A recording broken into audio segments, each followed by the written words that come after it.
Hello, I'm Lorenzo and you're watching a mission a day. Today is day 39, it's quite a high number we're reaching now, and we resume our quest to explore the Jool system. We joined Bob here, Bob Kerman, in his lander. Well, it's not a lander, in his excursion module. He's got a fuel tank, an engine, a pod, some science equipment and some solar panels, and docked on the nose of that a nuclear engine. If you watched yesterday, you will know that this was a improvised attempt to squeeze a little bit more specific impulse out of the fuel. This tank here is full, as is this tank, but this conventional engine just doesn't have the efficiency that this nuclear one has, and therefore we pilfered this off of the Val station. So the station doesn't have an engine anymore, and we have an extra one. So rejoice all around, and let's have a look at what we're going to do today. As laid out yesterday, our mission here, today our main mission is to explore moons, to do science, and most importantly to skim the atmosphere of Jool. Now I'm going to start with visiting Pole. This was visited by the probe yesterday as well. So I'm going to start with this, and this has two reasons. First, it's a novel target. We can do the material bay, we can do the goo containers. That has not been done before. And it will give us a bit of altitude so that when we come into Jool and we dip into the atmosphere, we will have enough speed to not immediately slow down and sink into it. This carries the additional risk of burning up on interface, and we sure hope that doesn't happen, but that is a risk. And Bob, I think he read the waivers, but I'm not quite sure he understands. So first things first is we have to get out of this Val orbit, and I am going to do that. So I'm going to do the maneuver nodes, and I will speak to you when we are in the vicinity of Pole, because all these transfers and burns and stuff, you've seen that a million times already. I'm just going to do that and join you at the science experiments at Pole, so see you there.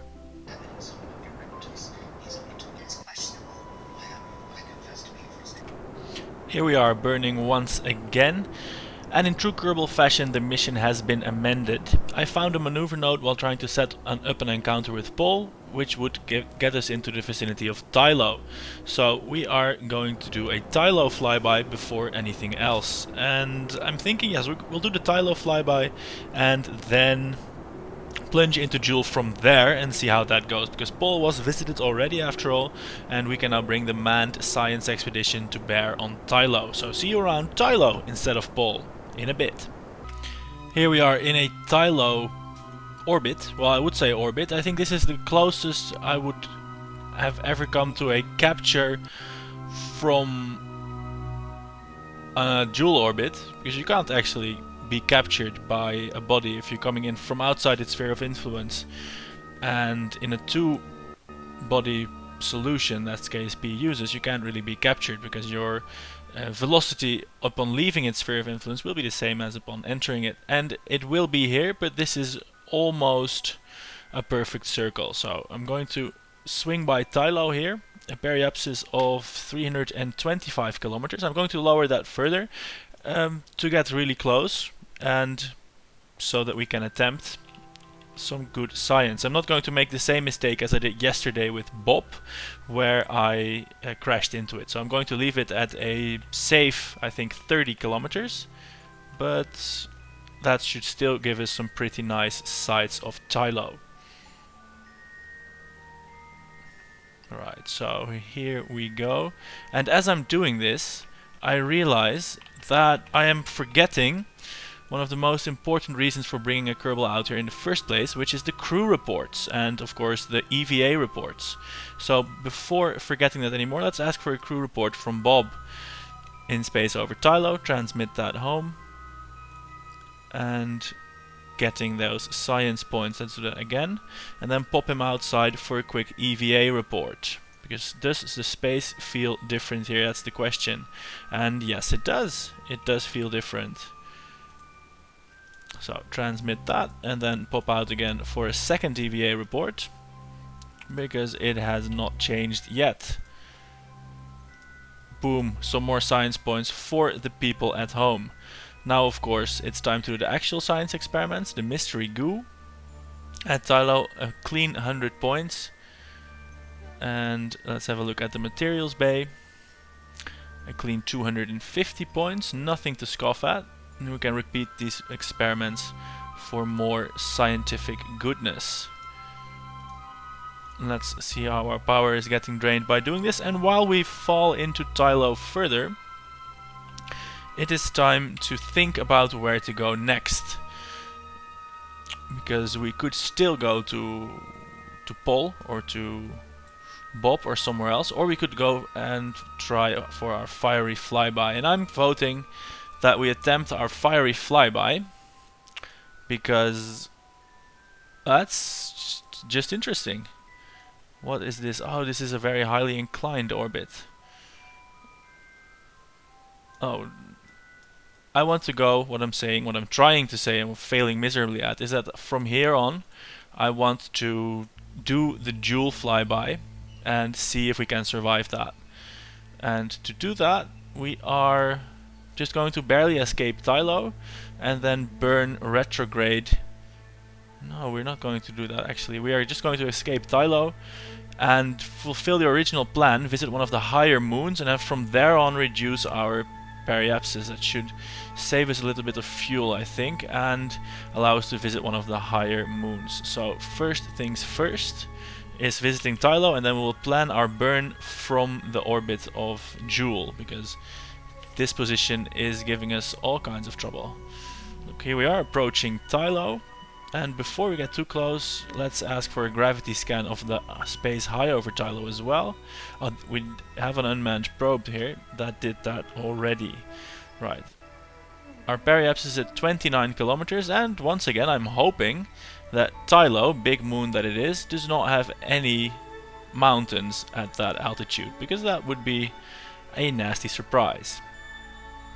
So, reaching the 80 kilometer mark, we're almost entering what would be the atmosphere on Kerbin. And let's have a look if this counts as low over Tylo yet. Yes, this counts as in space near Tylo. So, observing the materials bay and the goo, sending that science right on home. Never before done stuff, I think. Yeah, this goo and materials bay, that's surely never before done. The gravity scan near Tylo has probably been achieved by the probe that's also lounging in this general vicinity.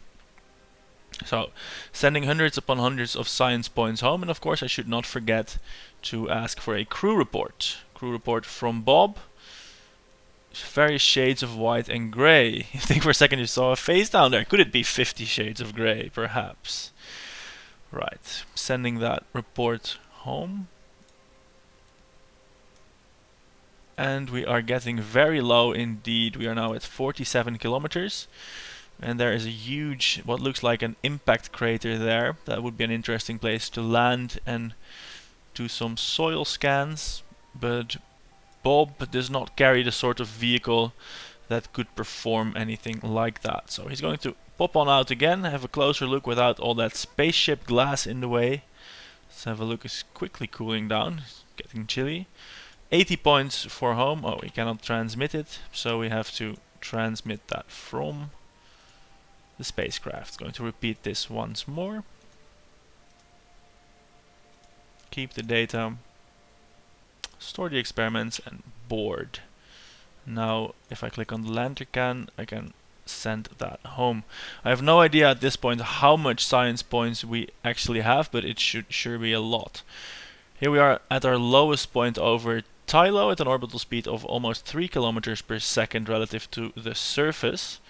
That means, if I'm just eyeballing this, that Tylo is almost the size of Kerbin. So landing here, actually we can have a look at our gravity sensor, see how much gravity there's. There's 7.1 meters per second squared at 29.5 kilometers of altitude. Wow, I have no idea how high this is, but it does not seem to be 29 kilometers. I am quite happy that I will be gaining altitude from now on again. Anyway, Tylo is almost the same size as Kerbin. Could be a trifle smaller, but no atmosphere, which means a landing there should cost a lot of fuel. Because you have to fight the gravity all the way down and of course nullify a sizable amount of orbital velocity. I wouldn't want to land here with anything less than 4.5 kilometers per second of delta V, which is rather more than we have in this vessel. Also no landing legs and no thrust to weight ratio to ever get off it again. So I'm not going to do that. Instead, I am now going to do the maneuver nodes and work on getting to our next destination. And of course, as usual, I will see you there.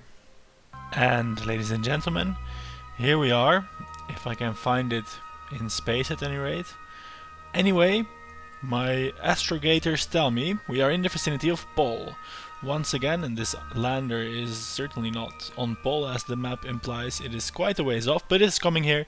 In about another month we will use this lander to land Bill or Bob, whichever one survives that long, on Vol. But for now we are going to pass close by Pole. We are going to do this maneuver node 200 meters per second, and that could have been averted by a more precise injection move. Ah, there it is. Pretty Pole. This could have been averted, but the Pole's sphere of influence is so tiny that from far out it is really hard to fine tune.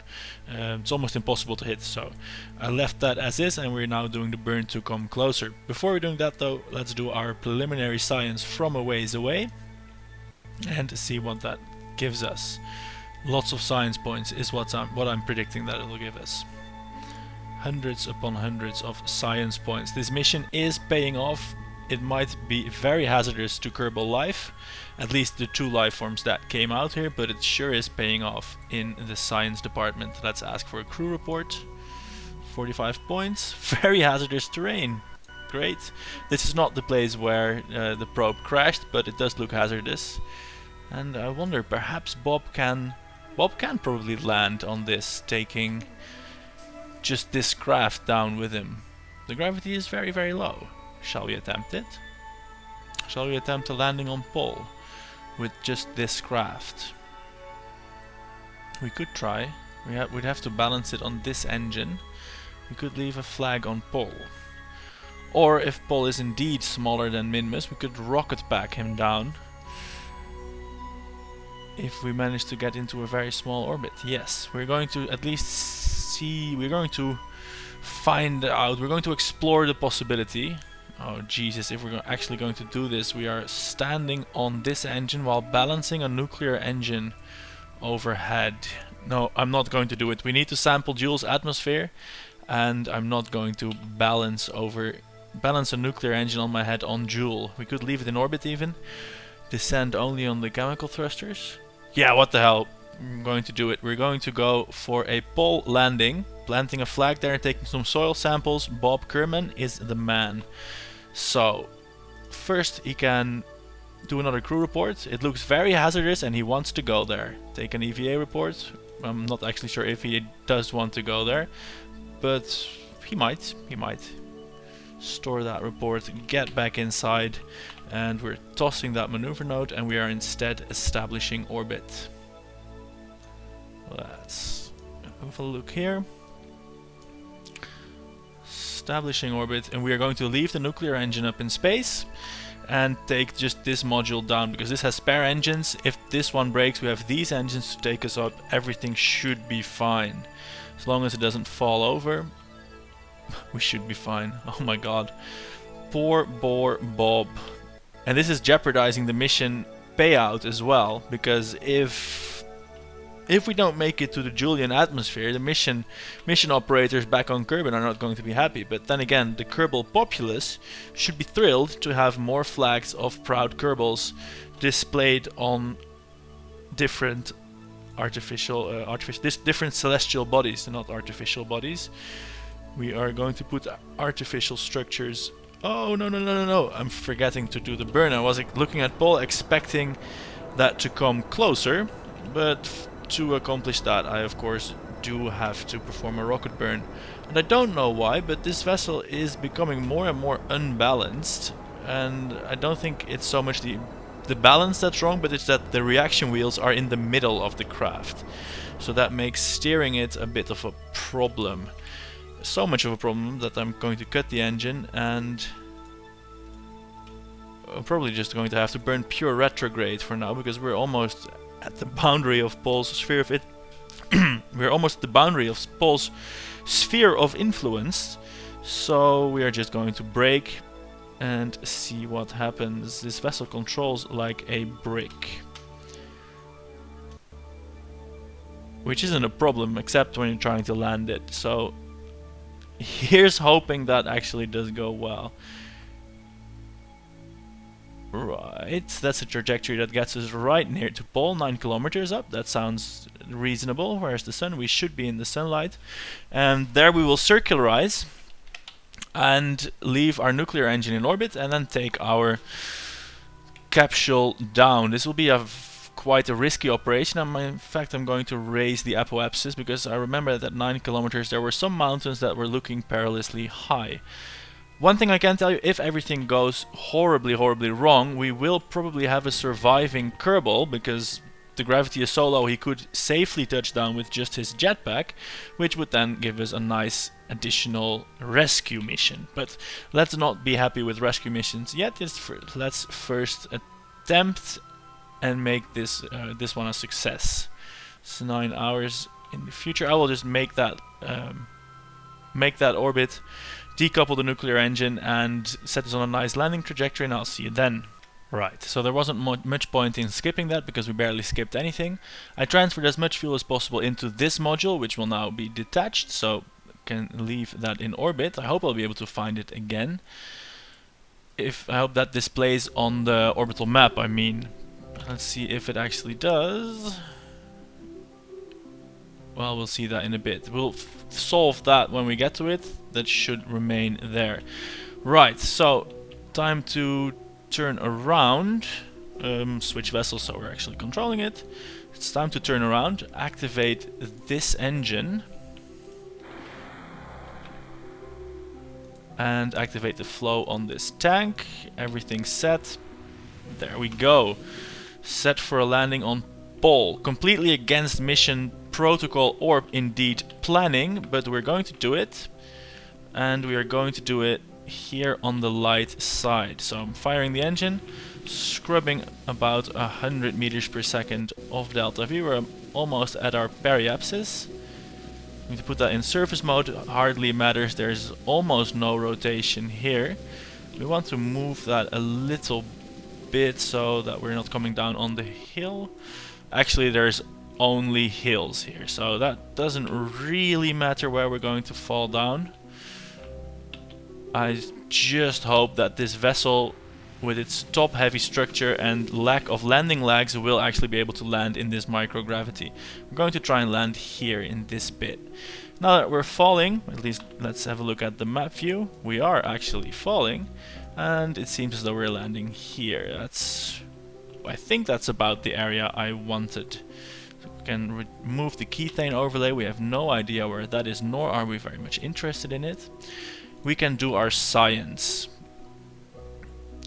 Let's have a look. 90 points for the goo. We get 225 points for this. That's all great news. Get our crew report. Looks like a grain of pollen. Amazing. Let's transmit that EVA report home. Another crew report. A science bay. And a goo. Because whatever happens, Bob Kerman is advancing science over frontiers that were never dreamed of before. So no matter what else happens, that is surely a win for him and for the rest of Kerbality. Kerbality, that sounds good. Anyway, on to the business at hand, which is that of landing. The gravity here is so low that we are probably going to have to resort to a fairly hefty amount of time warping whilst in the process of landing. Always a scary proposition, but we are going to have to do that. Let's keep a close eye on the velocity here. Now this vessel shiplet does have a fair amount of thrust to weight, so we can brake at the last moment. And I propose we do exactly that. So we're coming down here, we're now next to the mountain slope, reducing the time acceleration, and let's do a bit of a braking burn, shall we? We have 80 meters per second to kill, we're at 5 kilometers altitude, and we are fairly close to the ground already. I hope we can get to land in one of these valleys. And I won't mind if we have to put the ship on its side, or well, I would mind a little bit. But I think depends on how we land. We have the sideways thrusters. If we could fire one of them, perhaps we can fix that. Anyway, we're now coming in exactly over a ridge. I'm going to try and alter that a bit. Go for one of the planes there. Give us a bit of thrust here. Wow, you have to... The gravity really is super low. I think we can probably do it. Land this orbital ship that was never designed to land on a world that was never designed to be landed upon. Right, there we have the terrain scatter. And let's see, wow, there's a lot of rocks. Sure hope we don't have to land in the middle of that, even though a helpful commenter told me that these rocks are not in fact physical. They do appear to be laid out in fairly geometric strips, so that's clearly evidence of some designer. No matter, Bob will elucidate all these mysteries, and we will in fact start coming down straight over this plane. Sounds good to me. The people in mission control are tearing their hair out. They have asked repeatedly for a mission into Jool's atmosphere, but Bob has ignored all their pleas and is now coming in for a landing on Pol, mystery moon that it is. So, oh, we are not allowed any time acceleration anymore because we are below 5,000 meters. Oh, look at that. That is a beautiful sight. I'm just going to snap a screenshot. Might use that as the video thumbnail or something like that. Anyway, no more time acceleration allowed. This will still take quite a while, so I'm going to go ahead and accelerate that for you in post-production. And I will see you near the ground.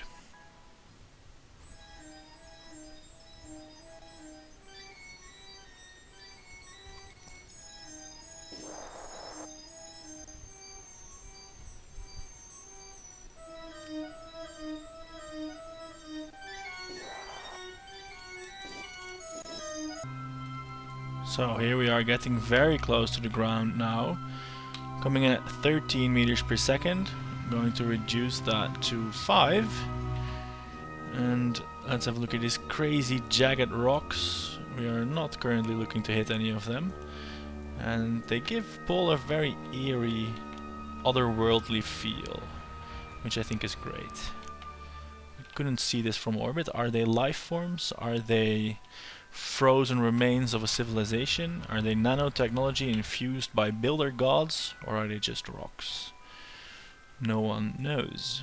What I do know is that Bob is exceedingly happy.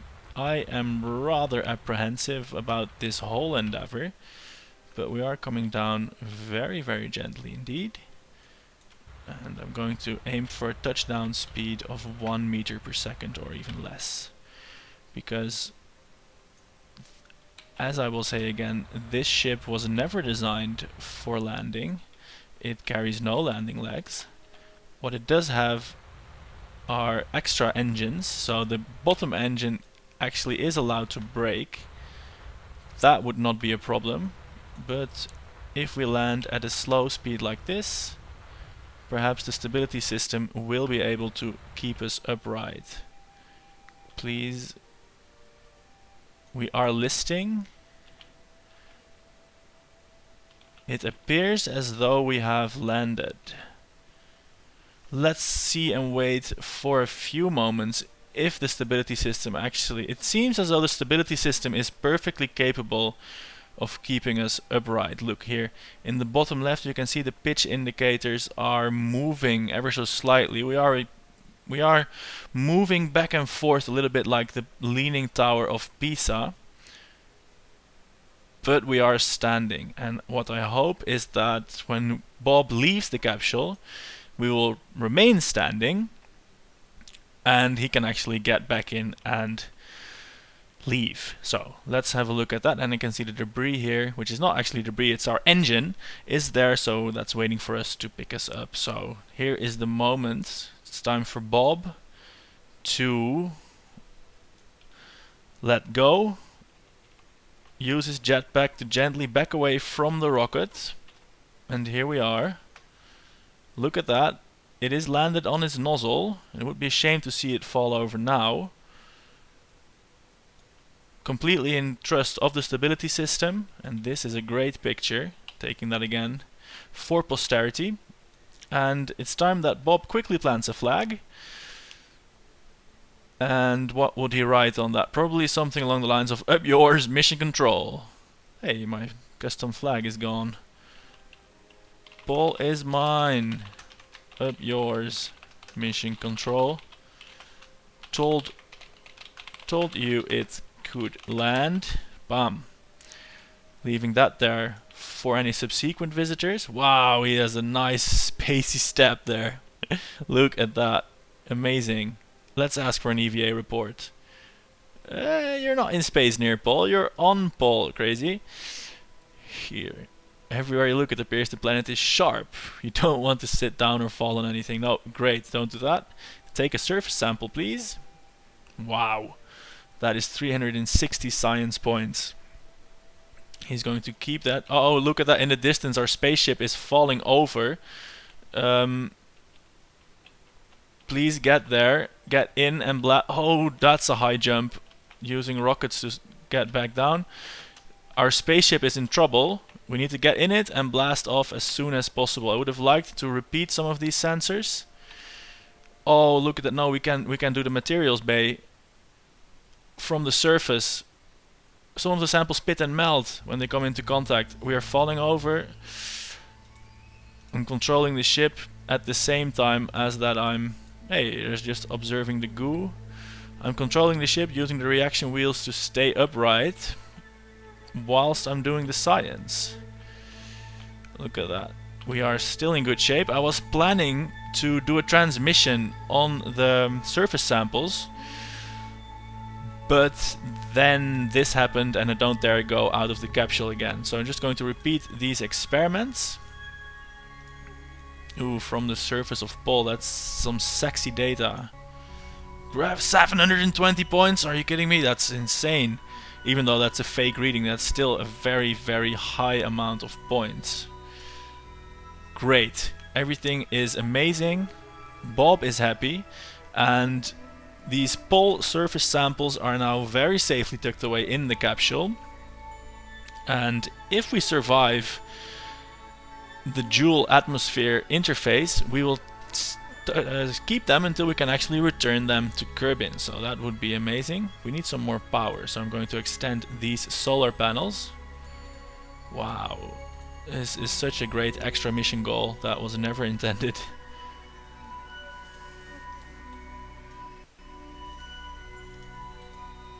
So let's see if we can't... Oh, this is a small problem. The debris doesn't show up on the map. We can't click it to rendezvous with it. That is a slight problem. That is a slight problem indeed. We can solve that by waiting here until it passes overhead, because it will pass not far from here because it's in orbit over this position. So I'm going to accelerate time. I hope we don't fall over in that time. And see if we can spot the debris, and then we can probably just head straight towards it because the gravity here is so low. So let's see if that works. Orbital period for a body like this should be a few hours. You can observe the sky like this. Let's have a look. Ah, there was something. That was crazy fast though. I'm going to wait for another pass of it at 100 times instead of 1,000 times.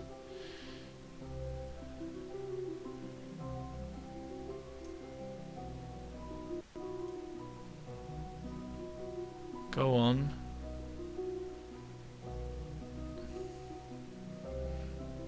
This looks crazy. This looks a bit like that game Race the Sun. Terrain's a bit glitchy. And I'm losing confidence in... Ah! There is... Just as I was losing confidence, there is our station debris. And what we're going to do is we're just going to shoot up... Well, first we're going to accelerate time until it's almost over us. This is hard to rendezvous with debris if it's not shown on the map, so you can target it. Anyway, 20 kilometers here, this should be just about straight over us. 0 time acceleration, and let's lift off and get to it. So we are burning for an apoapsis of 19 kilometers, just as we came in. And when we get to that height, we will try and find that debris. I'm calling it debris because the game calls it debris, but of course it's not debris, it's our engine.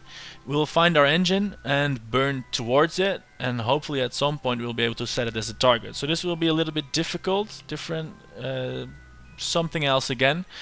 Rendezvousing, docking without any of the docking indicators here. We are just going to have to eyeball it. Unfortunately, Paul is super tiny, and it's also mine. Paul is super tiny, so we can relatively easily do it like that. So I'm waiting to time accelerate a little bit. Look, here we go.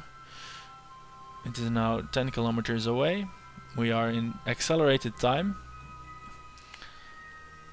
And as soon as we are actually at 19 kilometers, we are at the appropriate orbital height, and then we can just point towards it and burn for it. But it's now receding from us again, so we are instead resorting to doing that now. So I'm just going to zoom in, point the ship at the target, and this is how you should definitely not do your you definitely should not do your rendezvouses. You should not point the ship at them and burn for them, unless they are moving away from you and there's nothing you can do about it.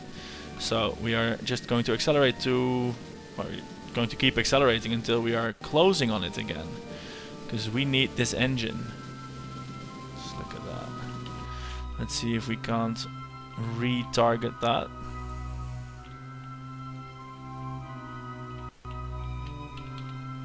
We are in fact closing on our engine now, so let's pile up a little bit more speed. And if I recall correctly, that engine was orbiting at about 190 meters per second. So we're not doing crazy amounts of speed yet. Yeah, we are. We are just on a straight escape trajectory out of Pole, getting somehow closer to our engine. But we need that engine, so there's no choice but to burn for it. It seems as though we will actually pass over it. So I'm going to burn in this direction. And this is horribly wrong. This is not the right way to rendezvous. But I want to set it as a target, and I don't know how I can do that because it's classified as debris. So that's hard. I just have to move to it at full speed, being in a very, very different orbit, and then somehow figure out a way to match velocities just by eyeballing that, all the while not spilling the Pole samples. So this is quite difficult. Quite difficult. I have no idea what I'm doing. I'm pointing retrograde now, and I have a feeling we are going too fast in this direction, so I'm going to reduce our speed to about 190 again, which was more or less our orbital speed. So we are still receding. Let's burn like this, and now I'm going to try and point at the engine again. I'm burning a lot of fuel doing it this way, but still, that engine, it cannot be discarded. It's carrying all the rest of the fuel, and of course the super efficient engine. So I'm just going to go for broke this time. I'm going to point at it and accelerate 100 meters per second, so that we are within reaching distance very, very soon. So there. I'm incidentally also pointing at the planet while doing this, so we might crash. We might crash. Oh. Hello, this is going completely wrong. It's going completely wrong. Here we are, burning for our engine. Here we are rapidly approaching now, and I'm just going to turn around. This changing camera isn't helping matters either, but well, we are as close as we never were before. 5 kilometers, 5 kilometers, and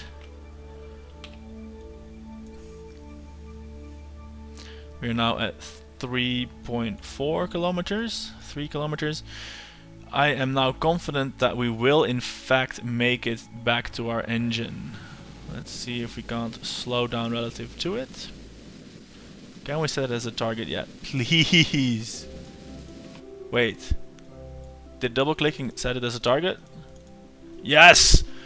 Oh, if we could have done that a year ago, hours ago, that would have been amazing. 120 meters per second of relative speed, but we have the indicators, we now have our flight computer back online, Bob can relax, and we can just rendezvous with this target easy peasy. So that was how to rendezvous with your target without a flight computer. Very difficult indeed. Cost you all your fuel. Holy shit, we're burning our fuel. All the fuel is almost gone, so I'm happy that we in fact almost made it to our flight computer, our engine, all those things. I'm now going to do the docking. It should not be interesting from this part out, so I will see you when the ship's assembled. See you in a bit. Right, so here we are, found the engine and did a flawless docking with it. And let's have a look at the data we have in here. We have an EVA report from Paul's surface that's going to be transmitted. And the surface sample that's going to be kept because we want to return that to Kerbal, of course. Now, what I'm going to do, because we're droning on quite a long time already today because of this unplanned extra mission that went completely spectacularly successful, we are going to skim Jool's atmosphere, no more delaying it now. I'm going to set all of that up. I will see you when we are about to hit Jool's atmosphere. Not before that. I have nothing else really to talk to you about. So I will see you at that exciting moment. So glory, bask in the glory of Paul and the surface sample and the flag and that undying legacy of Bob Kerman. For the next time you will see him, it will be on the edge of hell itself. See you there. So here we are. Coming up on the Jool atmosphere interface. We're at 600 kilometers altitude now, and it is time to retract our solar panels because obviously we don't want them sheared off. After doing that, we will transfer all the fuel we have away from the nuclear engine and into the main tank, and I will tell you why. Because we are going to turn the nuclear engine into the direction of travel. I think that's the way we are oriented now. No, it is not, in fact. We are going to turn the nuclear engine into the direction of travel so that when we slam into this atmosphere, and we will do so at about 10 kilometers per second, so hideously fast, then hopefully the engine bell here will serve as a bit of a heat shield. And I'm doing this because this is a nuclear engine. I'm reasoning this should have the highest temperature tolerance of all the parts on the spaceship. If this explodes, sure, we'll have lost a nuclear engine. That will be nasty.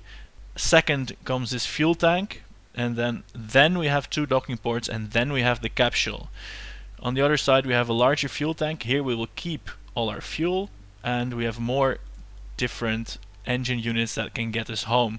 So we are using the heavy nuclear engine as a front to turn it into the storm, as it were, and we will soon see whether we will actually survive. We're going to pass by Jool on the night side. Our periapsis is at 129.5 kilometers, not a hair lower than it has to be, than it needs to be. And of course we will be poised to do the science, especially the materials bay, and of course Bob's crew reports. Let's ask for one now. In space near Jool, a wholesome green color. You note down that more planets should be this color. Great, it's his own color after all. Send that home, and it could very well be his last transmission home. Now, of course, we don't have our solar panels deployed, and we are in the shade, so we are not regenerating any power. So when we are in the atmosphere of Jool, we will be limited to one scan per equipment thingy, and then we can transmit it when we get power. So we're going to use every experiment once, and then we can do it again. We can transmit it when and if we survive. And I sure hope we do, because we are carrying soil samples from Paul, which is unprecedented in Kerbal history. Let's switch back to our orbital speed. Here we are at 9.3 kilometers per second. The vessel is safely in interface mode. Hopefully we will survive this. And I'm going to accelerate time until we actually reach that altitude. So we're at 250 kilometers now, coming up to 200. I think the atmosphere here starts to have an effect at about 150, and we will see that soon enough. It will probably kick us out of time warp. When we do, we're coming up here 137 kilometers. We are immediately starting to turn. The atmosphere is having an effect for sure. Get a crew report here. No, there. I regret to inform that the vessel is out of control. Maybe we can keep it stable here. We are definitely getting heating. We're getting heating effects, but we're not getting a lot of actual heating. The vessel is completely out of control. The aerodynamic effects at 10 kilometers per second are too high. Heating, fortunately, is still mild. Heating is still mild. We're now at 130 kilometers. We are slowing down. Are we slowing down rapidly? Let's look at our trajectory. It is definitely cutting back. We are tumbling through Jool's atmosphere. Temperature is now still sub-zero, so that's probably not going to be a problem. We are gaining altitude again. Let's do the science here now that we can do it. Unfortunately, according to the game, this is not Jool's atmosphere. The science experiments do not in fact register as being in Jool. They only register as being near Jool. I have hit transmit on all the experiments, so our power will soon run out, and the atmospheric shock effects are abating. We are in fact out in actual space again. So Bob survived his pass around Jool.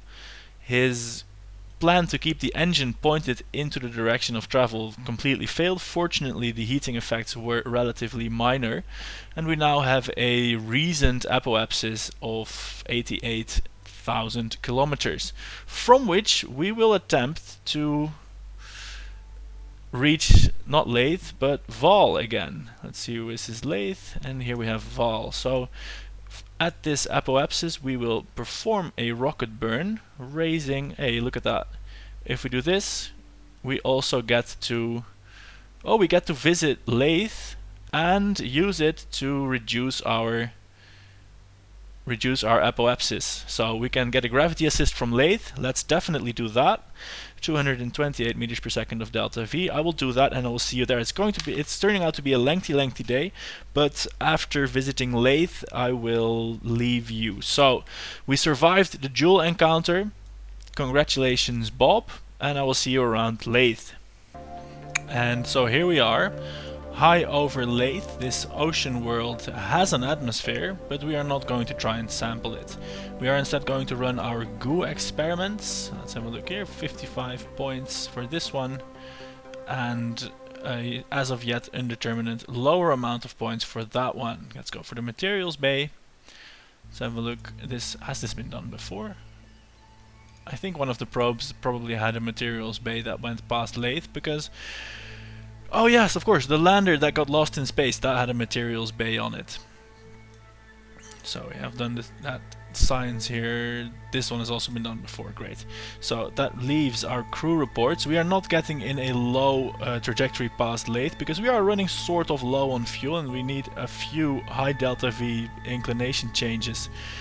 Well, just the one inclination change, but then a orbital height change to in fact get back to our space station, which is currently cruising around Val. So we need to be somewhat frugal with our fuel, but that doesn't mean that Bob cannot climb outside and make a few observations, which he in fact is doing now. So transmit that EVA stuff and keep the pole stuff, don't trash that, and do another EVA report. Keep that, get back in the capsule, and transmit that on home. There goes that. And the next step here, I'll let you enjoy Lathe on this flyby. A second pale blue dot, although Kerbal could possibly be described as a green dot, although it has a lot of oceans as well. Here we have a green dot and a blue dot, and we are receding from both of them. I will take care of our rendezvous with the Val station, and I will be seeing you there. Okay, here we are. Not quite in the closing bits of today's mission yet. As you can see, we are back in orbit around Val, and I've set up an encounter with the station. All the orbital planes are nicely matched, and we are going to come within 14 kilometers here. Problem is, we have 30 units of liquid fuel remaining, so even with our highly effective nuclear engine, it is going to be a challenge to meet up with the station and indeed dock with it. Now, docking, I'm not going to do that on screen because, as you might recall, that's a horrible stutter fest. A lot of low frame rates going on there. Hopefully in tomorrow's patch that will be resolved, but if we can at least get into a similar orbit, then everything should be fine and dandy. Here my indicator is telling me we need 423 meters per second to sync up with the station. I can tell you that is not going to happen. We will do as much as we can, but this is more than we actually have, I think. At any rate, we're going to burn. Oh, we're accelerating pretty quickly. We might actually make it. There is quite some kick in this nuclear engine. Indeed there is. We will be able to do this change. Oh man, this is exciting. We will be might be able to get to the station. I'm going to decelerate this relative velocity until 50 meters per second. Every drop of delta V counts now. Here we go, 60. What is becoming important now is the question of whether Bob can carry the soil samples, because I'm considering EVAing him over to the station. No, I can't do that because the station doesn't have a seat or a capsule or indeed anything for him, so that is not going to happen. I'm going to now accelerate in this direction to at least put the prograde marker on the station. I'm not going to even count this by meters per second, I'm going to count this by units of fuel. I'm going to accelerate this way for 2 units of fuel. Here we go. 2 units of fuel taken care of. Let's see what our closest approach now is going to be. It's going to be 13.7 kilometers. Look, we have mucked up our orbit a little bit, and I think we in fact do have to completely cancel out our target relative velocity because it's almost radial to the station, almost completely radial to it. So let's have a go at that, see how we get on in this way.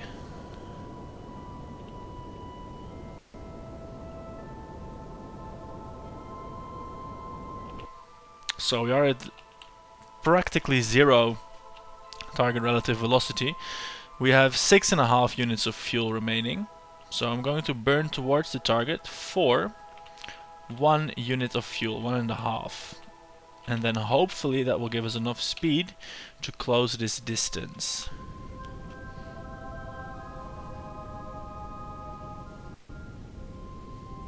Wow, this is going to be close. So accelerating time. See, we are closing on the station. Our vector is still pretty much in its direction. Everything fine on that part. We are going to make it. It is almost going to get laggy, so I'm going to cut the video here and I will resume when we are either at the station or run out of fuel 1 meter away from it. So see you in a bit.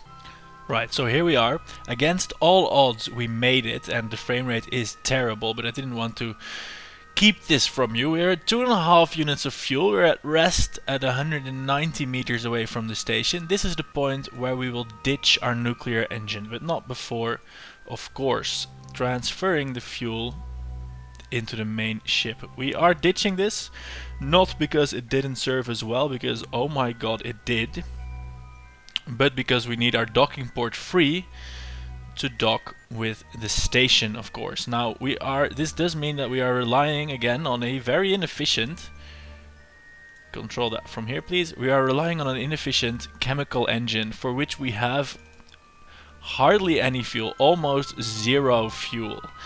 So pinning up the target window, it's making sure of the resources window, making sure the engine is active but not throttled up. and we are going to proceed with veritable baby steps. And I will not televise the whole sequence for you because that will be quite long and choppy, but I will give you the highlights. So we are going to pulse the thruster here and proceed forward at a moderately sedate, or a positively sedate, half meter per second. Here we go.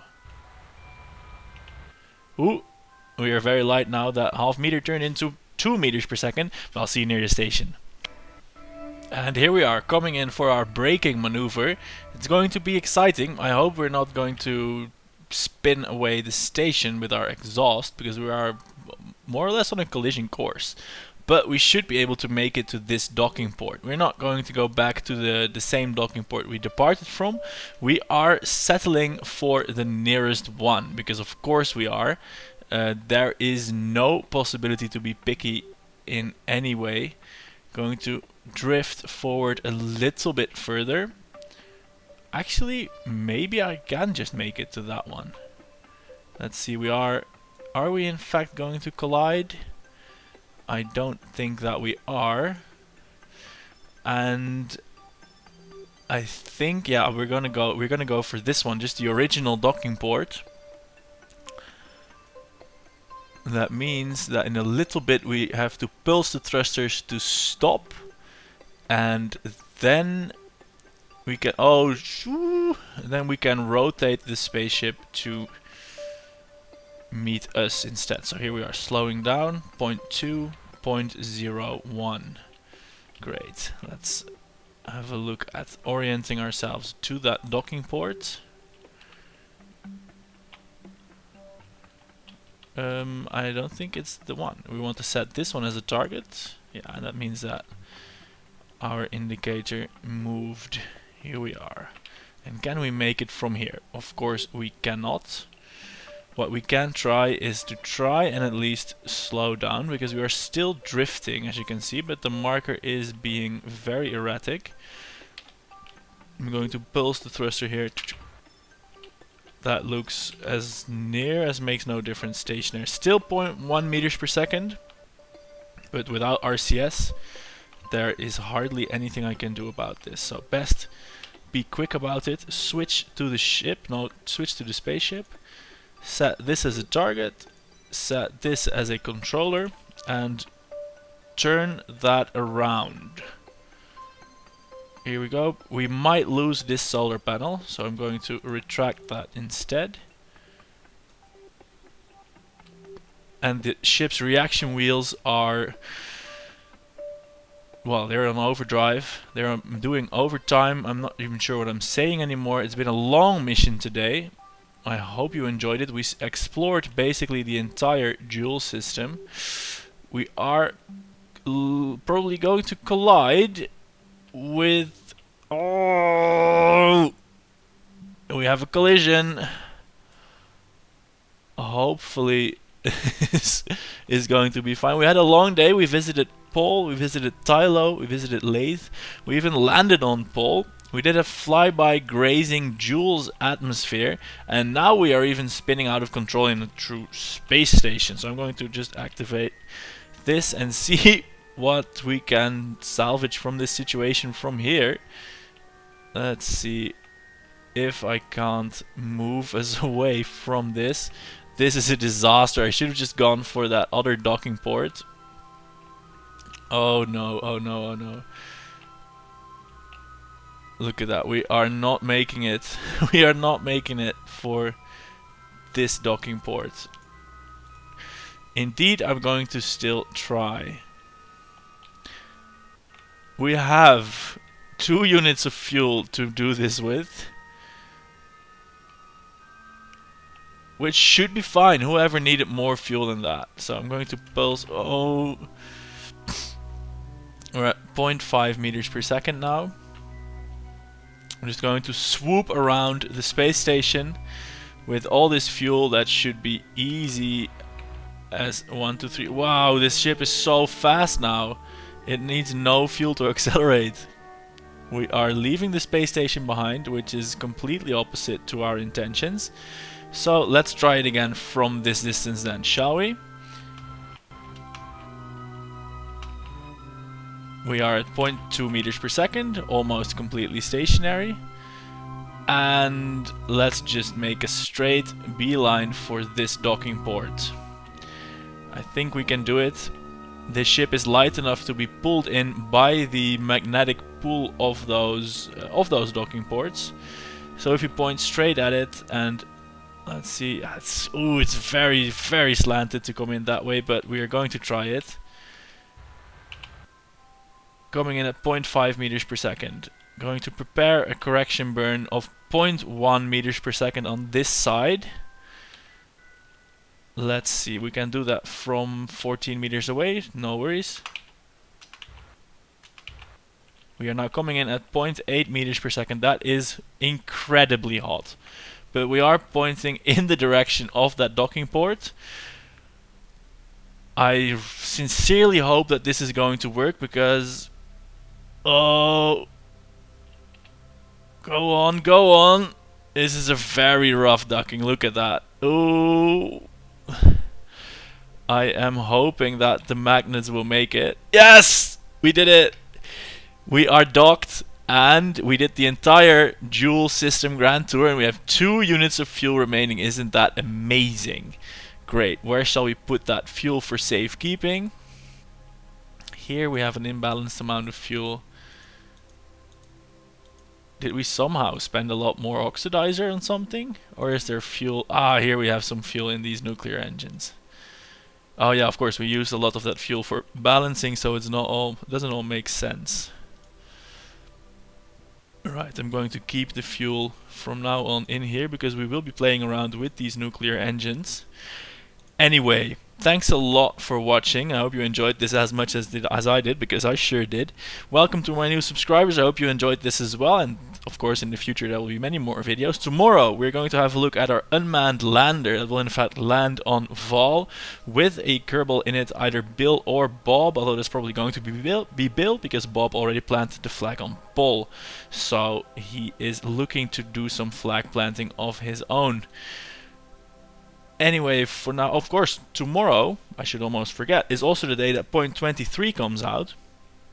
And with that, I'm going to have a look, of course, at the new patch to see what is going on, what new things we can play with, and of course what that means for the series. The video of the unmanned lander will be recorded before the release of 0.23, so that will for sure come out on that Tuesday, tomorrow in fact. And after that it's a little bit uncertain. If there's a few days of no videos, that can happen. Rest assured I will be back, but I will either continue this series or come up with something else that's great. Once again, thanks for watching. I'll see you tomorrow. This was Lorenzo with a mission a day. Goodbye.